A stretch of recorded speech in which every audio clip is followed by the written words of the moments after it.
Would like to acknowledge a couple of my grad students as well as former postdoc.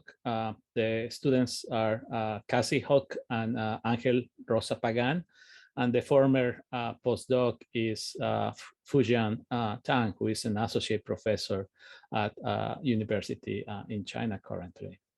I also would like to acknowledge at this point the funding provided by the Florida Department of Transportation, as well as 3 Deer LE, which we are part of this center. Okay, so let me get started. A little bit of background. Here in Florida, we have thousands of bridges, many of them either fully immersed in the partially immersed in the ocean, or in other cases, we have a large number of waterways that are what we call the intercoastal, and this is an example of a bridge. So when you expose these bridges that have partially immersed substructures to the marine environment, with time, we are going to have that corrosion will start, and eventually the corrosion can be so pronounced, as you can see here, that produces spalls. And you can see actually in this case, the corrosion that is taking place is not because of being in direct contact with the tidal water or splash zone, but actually this is mainly due to a spray of the ocean, sprays that is being deposited with time. This is a bridge that was built in the 1960s. So this bridge probably is about to receive some maintenance. And as you do this more frequently, there are additional costs. So it gets too costly, and eventually you need to replace these structures. Here in Florida, we have a large number of these bridges that are prone to chloride-induced corrosion, particularly once a certain chloride concentration has been exceeded at the rebar depth. And in partial immersed bridge structures like the one that I showed you a moment ago, we have the marine environment, and either because of the seawater or the brackish water, they are chlorides that penetrate into the porous structure, and eventually they reach the rebar surface. The rebar that is closest to the chloride path, if you will, is going to be the area that is going to first reach these chloride thresholds and start corroding. The initial corroding sites might be has a tiny pit, and eventually these are going to grow into larger sites. And there are interactions that take place between the site that is corroding with the surrounding steel. There is a certain halo effect that takes place. So there is something called cathodic prevention that might be taking place in the contiguous areas to the one that is corroding. And there is, as many of you might be familiar, different types of supplementary cementitious materials that are being in use nowadays, including blast furnace slag, fly ash, and silica fume, just to mention a few, the ones that are commonly used by the Florida Department of Transportation. And the idea is that you add this as a replacement, partial replacement of the cement, and that tends to reduce the chloride diffusivity because you get a finer pore structure that has a lower diffusivity. So this presentation is going to be divided into 2 parts. One is going to be talking about samples that are exposed outdoors in our site, in our campus in Dania Beach. I should have included a picture so you have an idea of where we are located. I forgot to do that. And the second part is going to be about indoor or laboratory exposed samples. I have a little diagram here that is a slight modified for the more traditional theory model.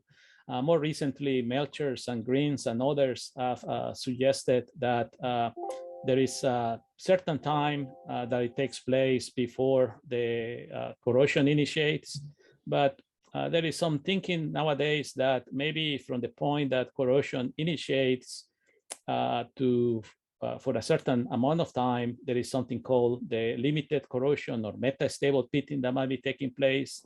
And then this transitions to a more active corrosion phase. This period of time, depending on your concrete composition, might be that is very short, or it can be that is a few years. So that's part of the motivation of the research that we have been conducting. The outdoor samples that I'm going to be talking about first, they were prepared in 1994, and they have been exposed outdoors to fresh seawater with 1 week with a solution and 1 week dry until about 2018. At that point, we suspended the wetting and drying, and the samples were left outdoors exposed to the relative humidity that might be present, as well as rain if that takes place outdoors. So there are two compositions that have primarily OPC, and one of them, the CO, has a certain amount of calcium nitride. And then we have 4 mixes that contain different amounts of fly ash. These are binary mixes, so there's one that has 20%, another one that has 35, 50, and eventually one with 35 again, but that contains the inhibitor. And then at this time, the FDOT had access only to silica fume that was in a slurry form. So the percents that you see here include some of the solution that might be present. So the lowest one was 6%, 15%, and 27%. But that, again, there is certain amount. So maybe this 15% is closer to a more typical 8% a dry condition silica fume. So that's the formula that we use to calculate that. And then more recently, we restarted the wetting and drying as part of the year 1 3-dur LD project. And I'm not going to spend much time. Just for your benefit, when you see later the presentation, there is information about the actual composition, and that we did, well, actually the former professor before me here at FAU, Professor William Hart, who started this, oversee these samples. They did testing for strength at 28 days, 91 days, as well as RCP values. So you can have a sense as to what was the initial chloride penetration into these different type of concretes. The fly ash that was used, and although nowadays you're probably familiar that it's a little bit harder to get, but in these samples was of type F. As I mentioned earlier, the silica fume was in a slurry form. And the target cementitious content was about 400 kilograms per meter cube. And the water to cementitious, the target was, if I recall correctly, 0.37. So low water to cementitious ratio. And there are 2 different covers. Most of them were of about 3/4 of an inch or 1.9 centimeters covers. A few of them, as you can see here in the table, were prepared with a cover of 1.25 inches or 3.2. And this is the arrangement of these outdoor specimens. There are 5 rebars, and there is a solution reservoir. And for the first 20 years or so, we have the top rebar interconnected with the bottom rebar to try to create a little bit of a macro cell, larger cathode area, except for the middle one that was not connected. In more recent years, unfortunately, the weather have caused damage to this interconnection, and we are no longer keeping them interconnected with the bottom rebar. So for your information, and we have publications, some samples were terminated after 5,600 and 6,200 days. And I won't be discussing the results of those here. And samples were terminated in 2017 and maybe 2018, and those are the ones that I'm going to be talking about. I'll also mention that as part of the year 2 funding for the 3-tier LE, we plan to terminate additional specimens that are now suffering signs of corrosion as that are visible by cracks at the surface of the concrete nowadays. So for the most part that these specimens were monitored, potential versus time were taken measurements, and I'll show you only one of those figures in here. And in 2017, we performed number of measurements using a guard ring device that estimated the corrosion rate in microamperes per centimeter square, as well as the resistivity. And we'll include some of those results. And again, I told you the year, but the number of days that these samples have been exposed by the time that they were terminated as part of the what I'm reporting here was about 200 days or so. So what we did for those that were selected for being terminated at that time is that the top rebars were exposed for visual examination. So we'll present some of the forensic examinations, as well as some measurements that were performed to determine the cross-section loss. And I'm not included in here, but it was measured and is included in a report what was the amount of chlorides that were at the rebar trace or at the rebar depth. And there were some chloride analysis that were performed as well to have an idea of the chloride profiles. So these are the specimens currently. Nowadays, I forgot to mention for the initial, I guess, 20 years, we had these high density polyethylene laminates that were covering them with exposure to sun. They degrade, and we didn't replace them. So nowadays they are exposed without it. So they are exposed. The environmental exposure is not the humidity, but also if it rains, then some water gets accumulated. We periodically empty it in case when we are in the rainy season, and also about every other week we do add fresh seawater to the reservoir. And these pictures appear to be during the dry period because there seems to be no water in any of them. So this is the type of evolution of the potential versus time for the 3 rebars in one of the OPC specimens only samples. And in here you can see that during this monitor period, the potential was approximately stable. Then something happened around day, I guess 4,000 or so, and some oscillation starts to take place. So this is the region of time where likely some pitting was taking place.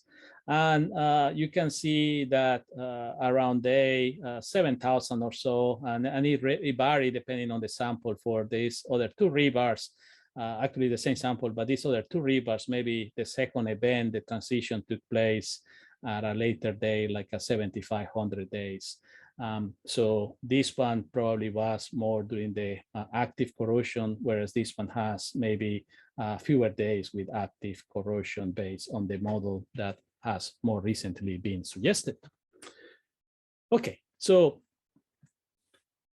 from the measurements that were performed with the device that has a guard ring, so these are some correlations, and these were done during the wet time of the year. So the corrosion potentials tend to be a little bit more negative, and the corrosion rate tends to be a little bit larger.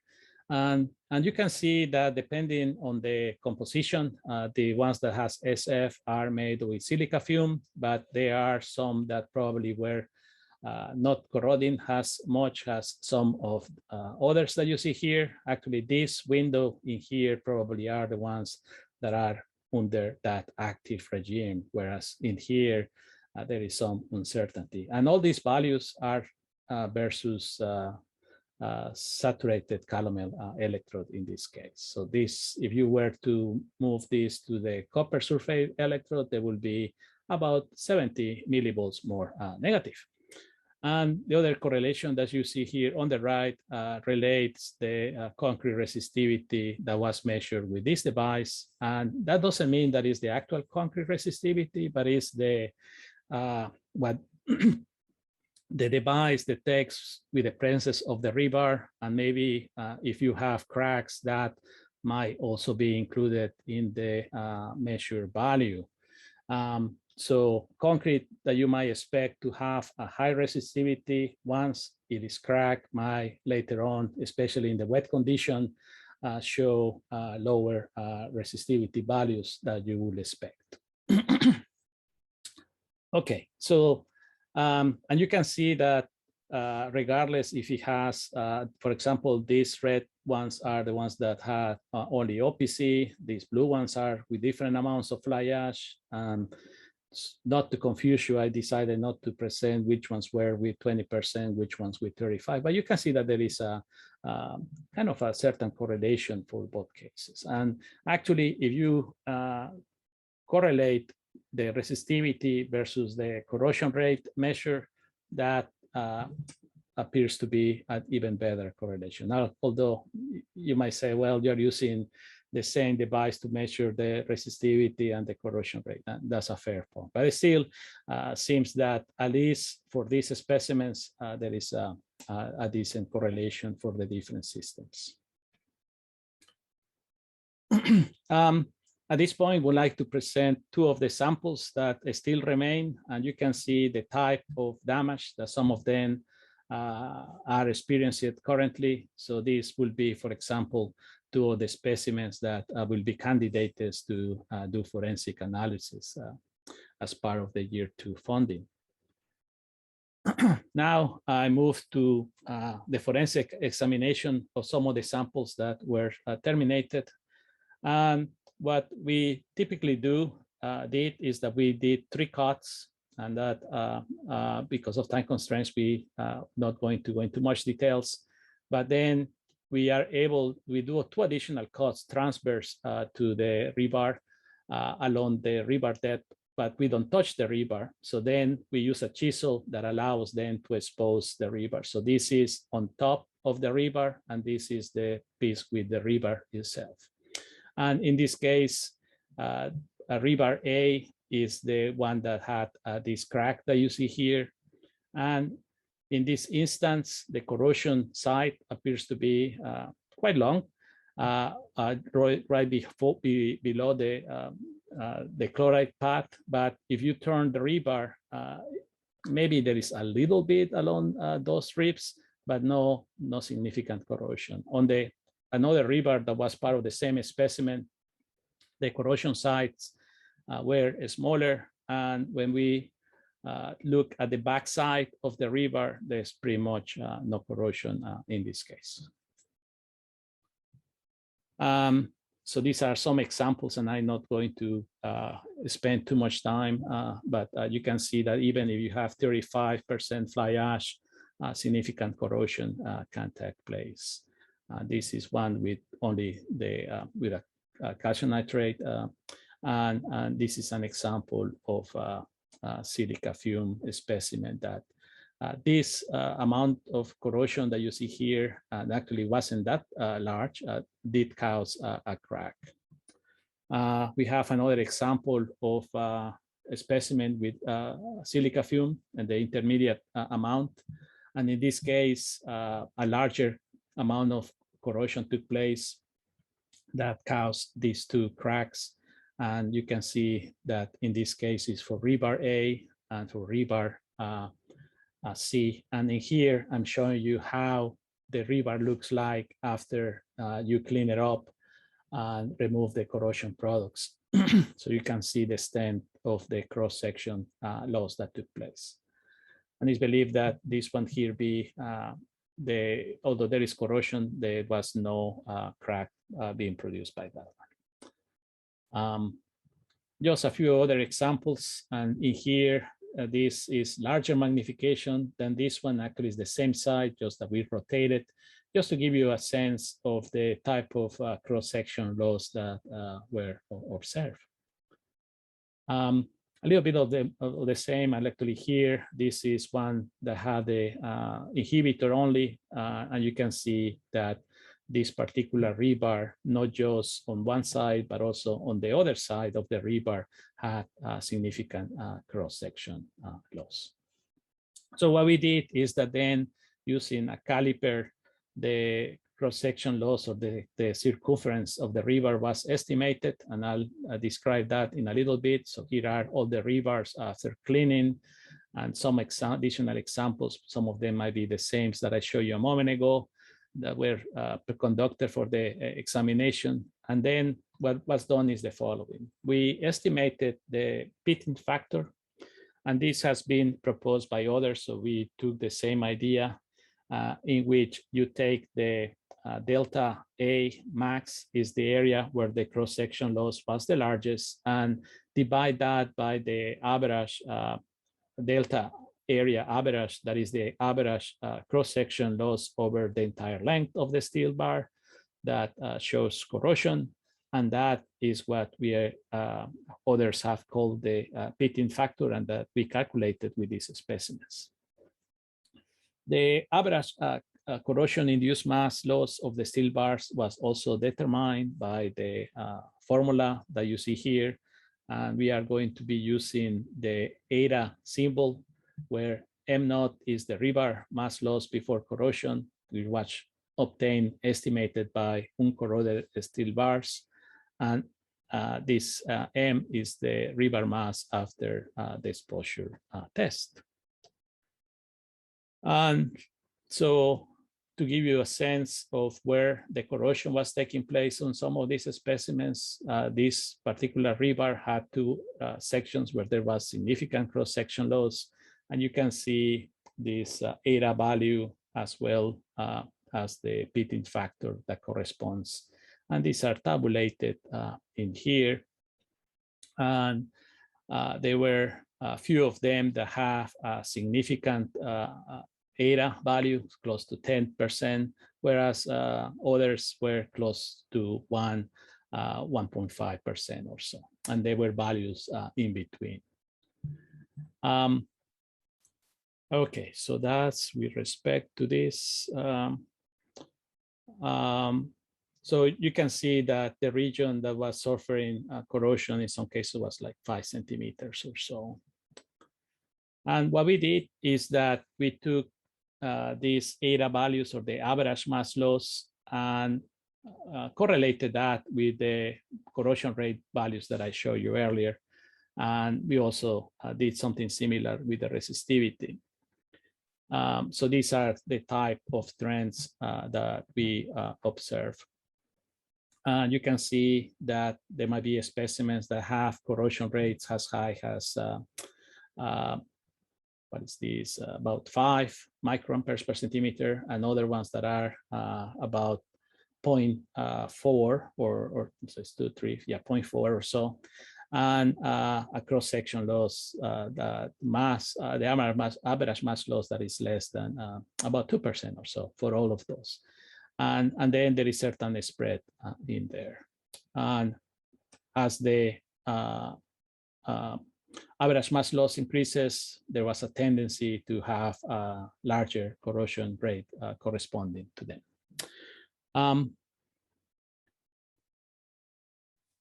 We had laboratory specimens that were actually made of mortar that were terminated after certain corrosion propagation period. But this is the surface before opening the specimens, and you can see that it's hardly able to see any cracks in them. So we can say that maybe there was no crack, but it turns out that when we opened them, we observed that in some cases, there was an internal crack that had not reached the rebar surface. In this case, we didn't have, well, maybe there was some signs of crack in this particular one, but definitely we have signs of corrosion products reaching the rebar, sorry, the concrete or the mortar surface in this particular situation. And for these two cases, you can see that the amount of corrosion that caused the internal crack that didn't reach the rebar, the mortar surface in this particular case.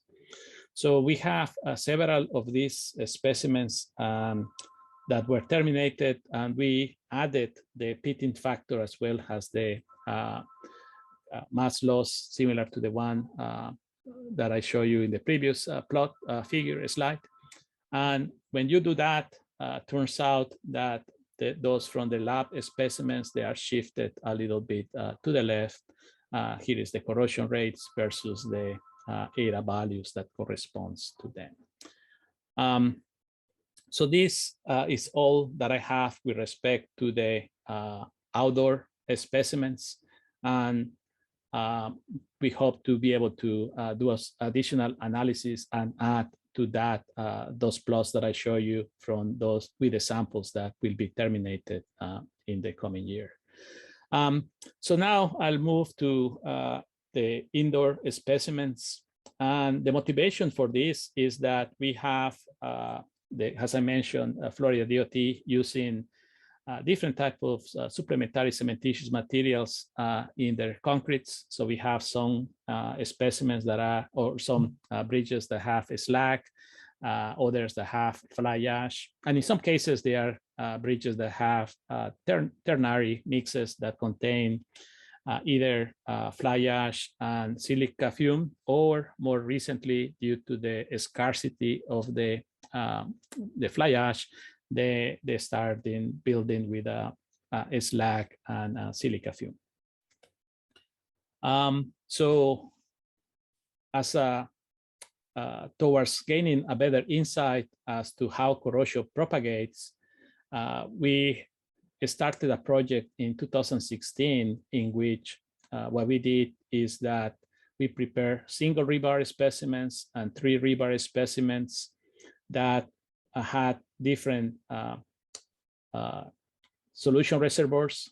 Incidentally, the concrete cover, and in this case, these are concrete specimens, they had a concrete cover of about 1.9 centimeters with a number 3 rebar, whereas the 3 rebar specimen has a number, they have a number 4 rebar, and an inch concrete cover of 2.5 centimeters concrete cover.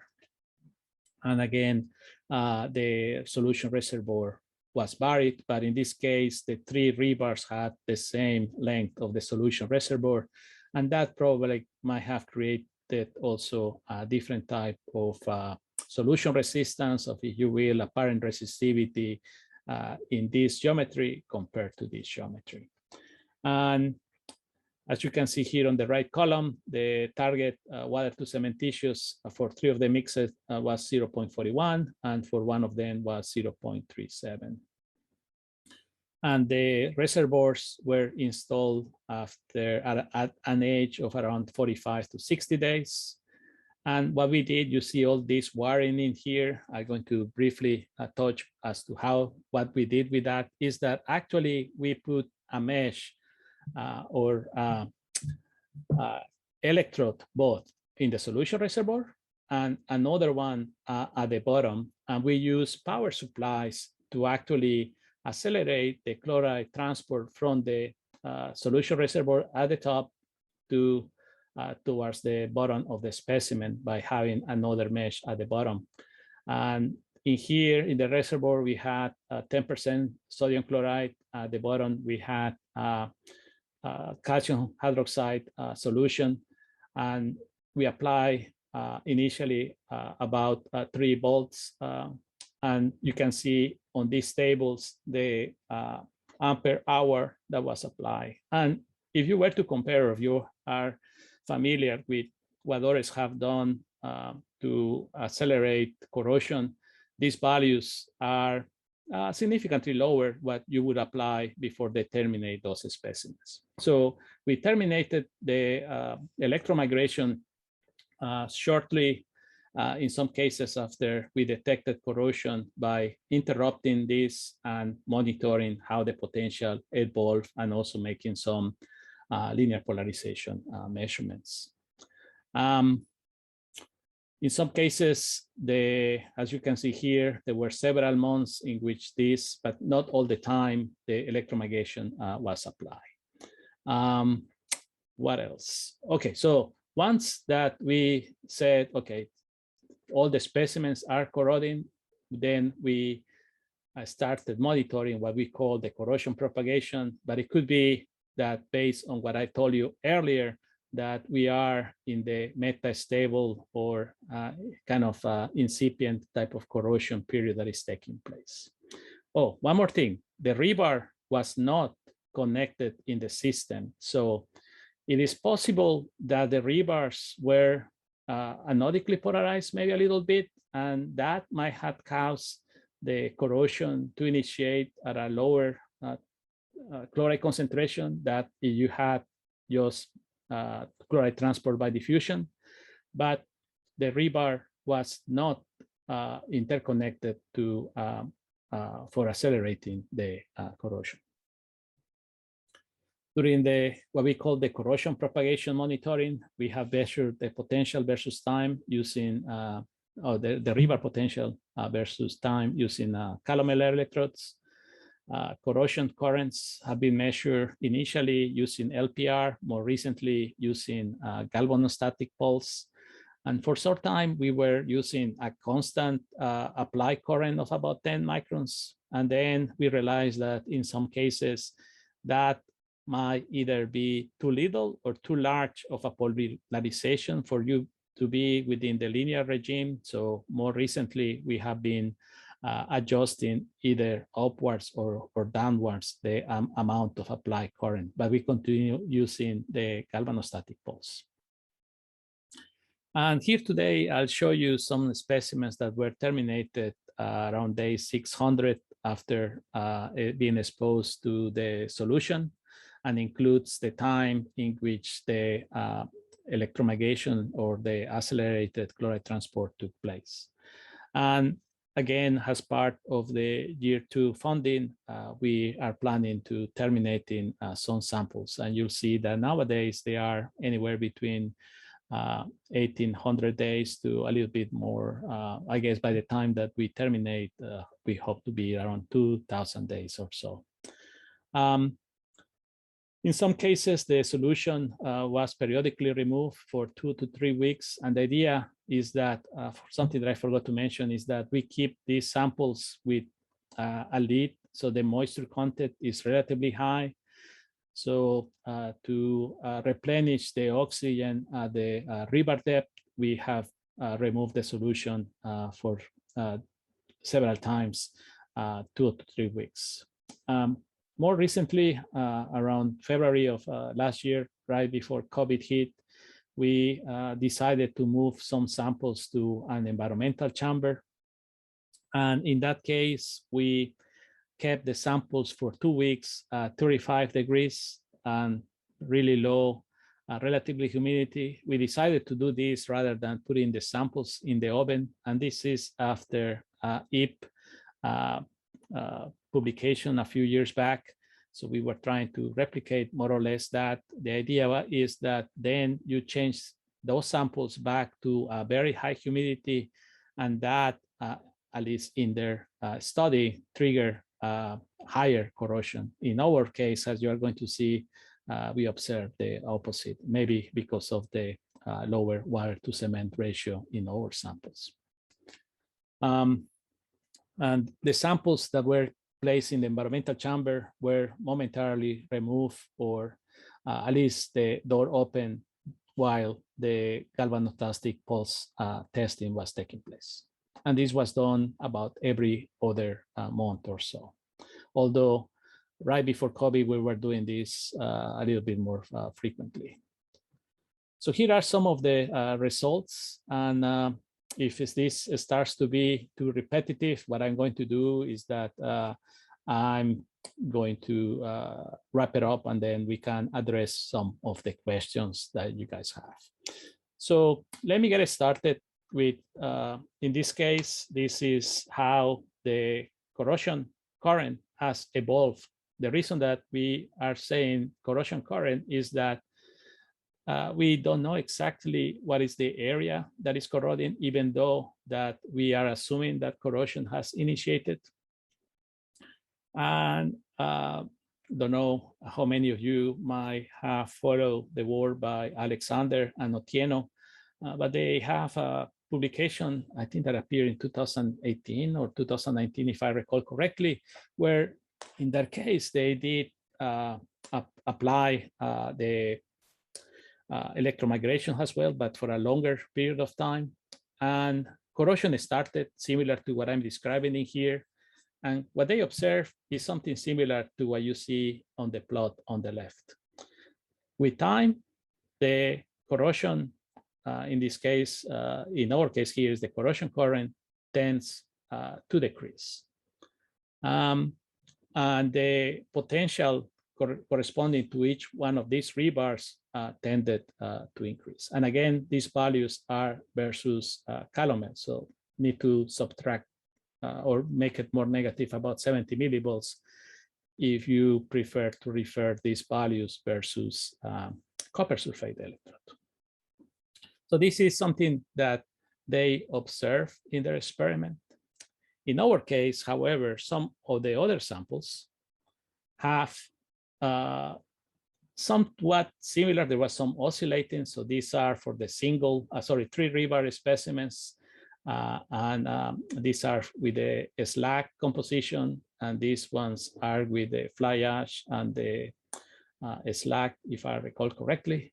And you can see that in this case, the trend is somewhat different. There is some, I guess, this red series for rebar B, there is a decay, but you see that around day 1000, there is an increase. So what we are speculating is that maybe on these specimens, we are transitioning from the meta-stable period to a more active period. And that tends to be confirmed by this transient on the potential. You can see here that the potential tended to go to more positive values first, and then they remain between minus 100 to minus 150 versus copper sulfate.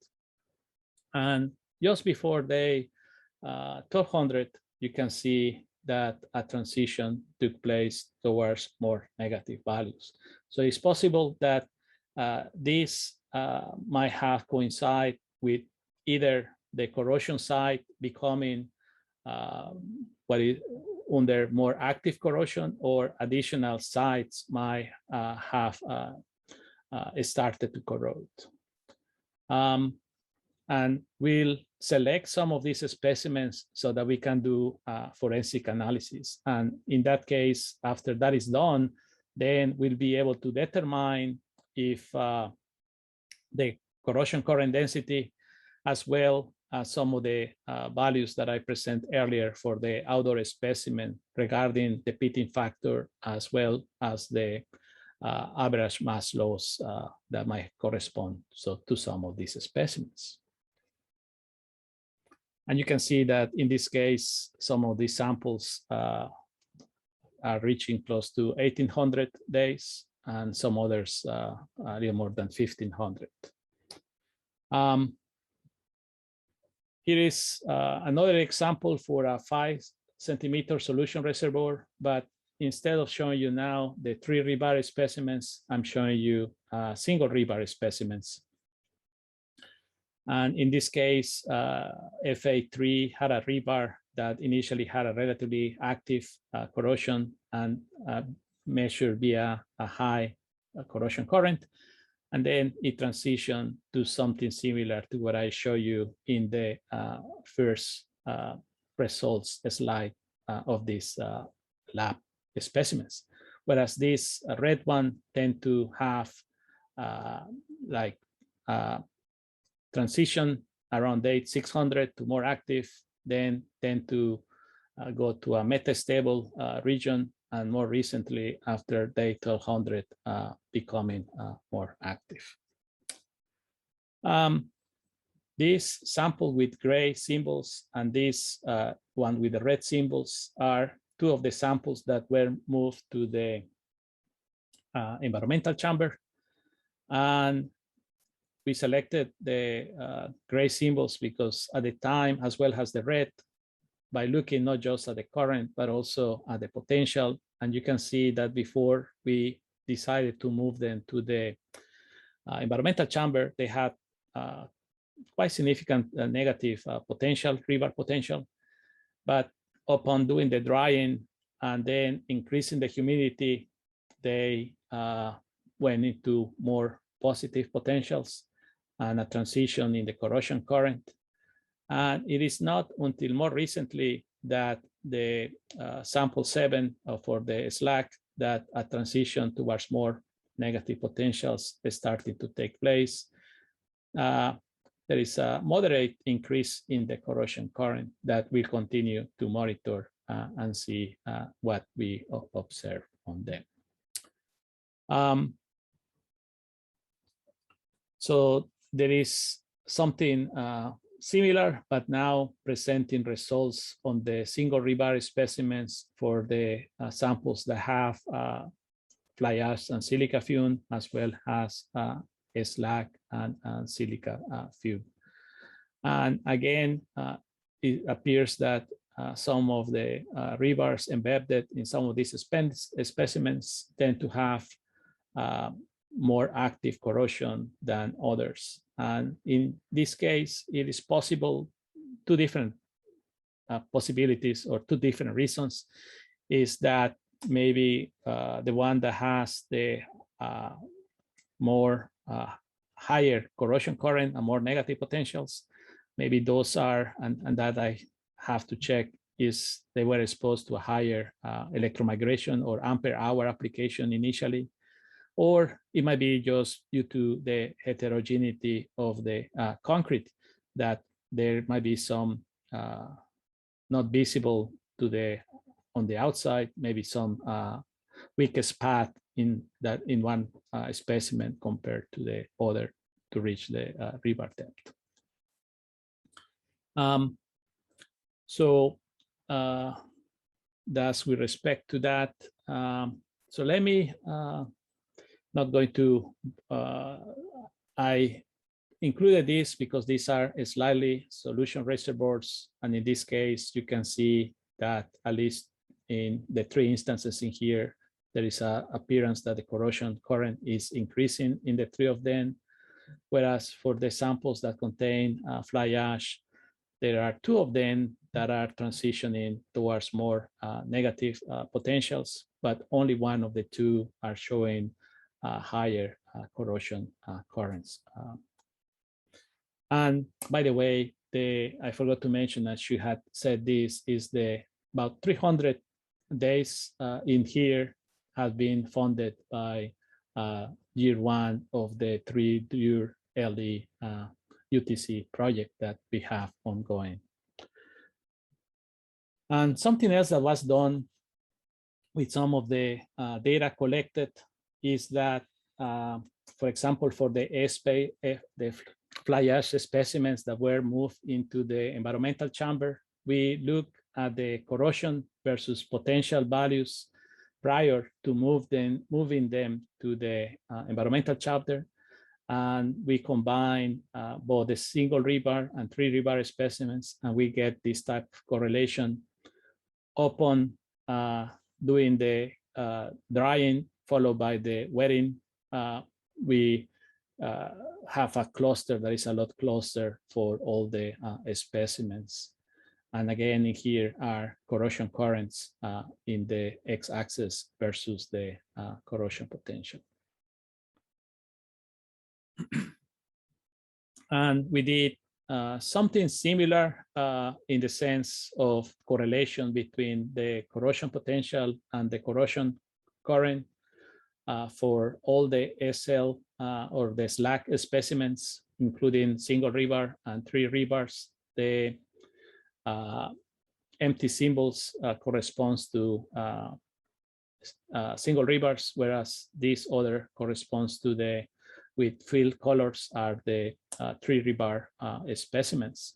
And you see that in this case, there is a better correlation for those that are in the 3 rebar specimens compared to the single rebar specimens for this group. Whereas for fly ash specimens, comparing both single and 3 rebar specimens, there seems to be overlap regardless if they are single or 3 rebar specimens. There are a couple of outliers in there that we still need to figure out what might be taking place in them. Regarding the samples that were terminated at 600 days, here are 2 of the samples, single rebar specimens that were embedded in the slag. You can see here is a picture upon opening the specimen and after cleaning. These are just a small spot, whereas in this other companion specimen, there is a little bit more corrosion that took place. And that is due because we did apply a little bit of current to try to accelerate, but very modestly, we were applying maybe 2 or 1 microampere, so not much. Something similar for the fly ash specimen that was terminated. And you can see that indeed there is quite a bit of salt. This coloring, if you have seen this before, is customary to be observed when you have salt that is present. In this case, after cleaning this corrosion spot, there was just like a pit in here, whereas in this other specimen, there were 2 regions that have some corrosion.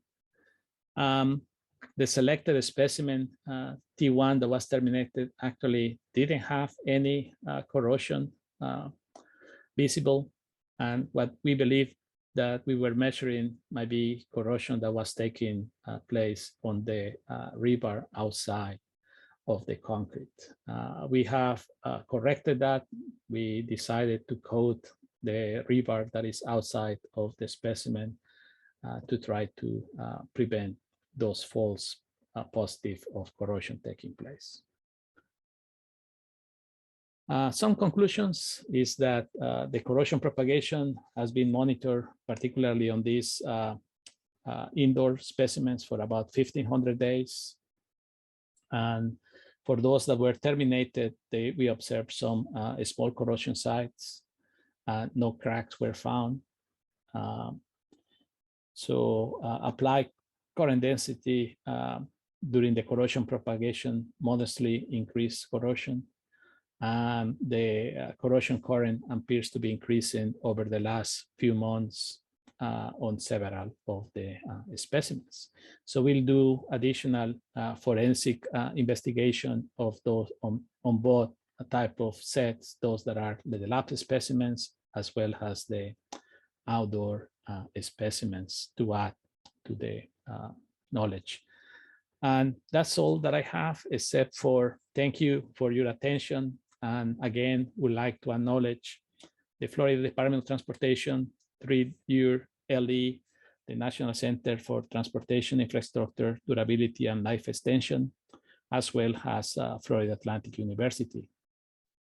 And as you might be familiar, these are my opinions and not necessarily those from either FAU, FDOT, or 3-year LE. Thank you. All right, thank you. There are some questions in our chat room. Can you see those, or would you like me to read them to you? Let me see if I can read this. Let me, okay, let me move this to the side. did you correct for IR drop on polarization resistant test? Yes, we did. And actually with the most of the measurements, as I mentioned earlier, we are doing galvanostatic pulse. We do account for the IR drop, and we actually calculate the RS by taking the initial potential. Once that you apply the current, what is that instant potential to determine what is the RS that way, and then the difference between that in the potential with the current on and the value after something that I forgot to mention. In most cases after 200 seconds, but in some cases we have reduced that to 100 seconds, which is the value that we use to calculate the RC so that we can obtain the corrosion current. Then second question says, nice presentation.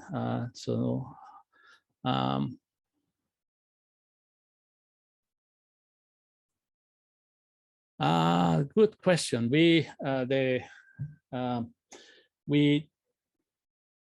I might not have expressed this very well. So is the cross-section loss per unit length. So it's kind of a volume loss. And we unfortunately don't have a more sophisticated way of measuring the actual volume that is lost on the rebar, but we'll be open to collaborations. Indeed, the delta volume is probably more informative that the delta mass, delta area per unit length. So I forgot to mention that.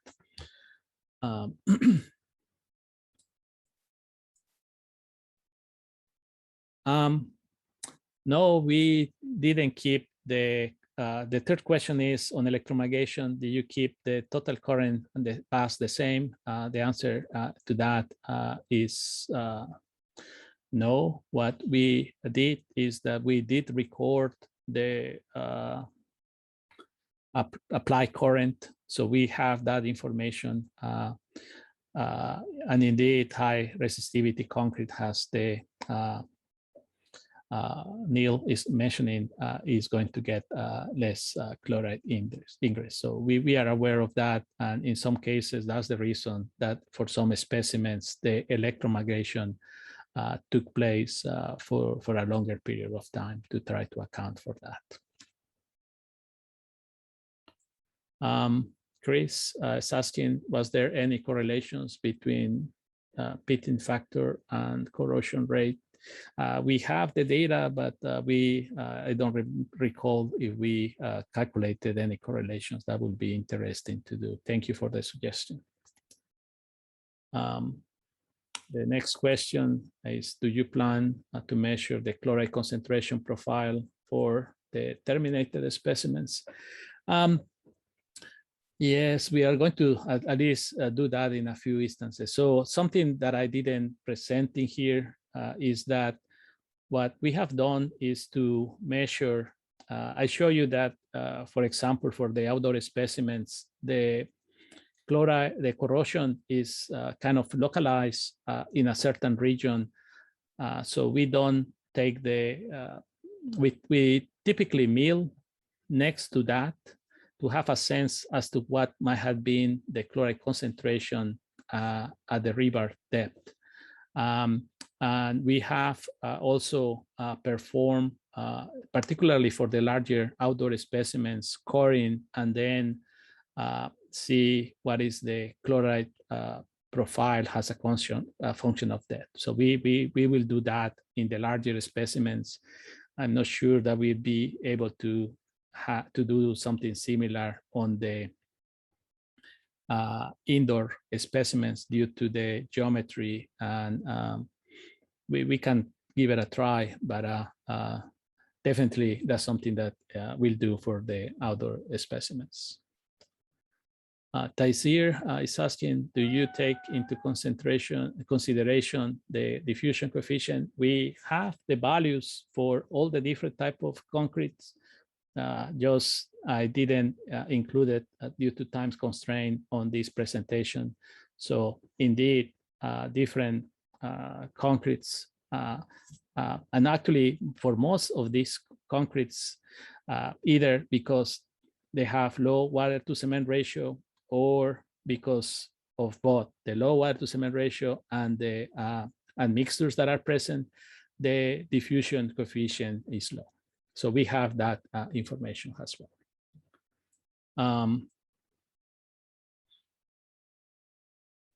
How did higher cover do relative low cover?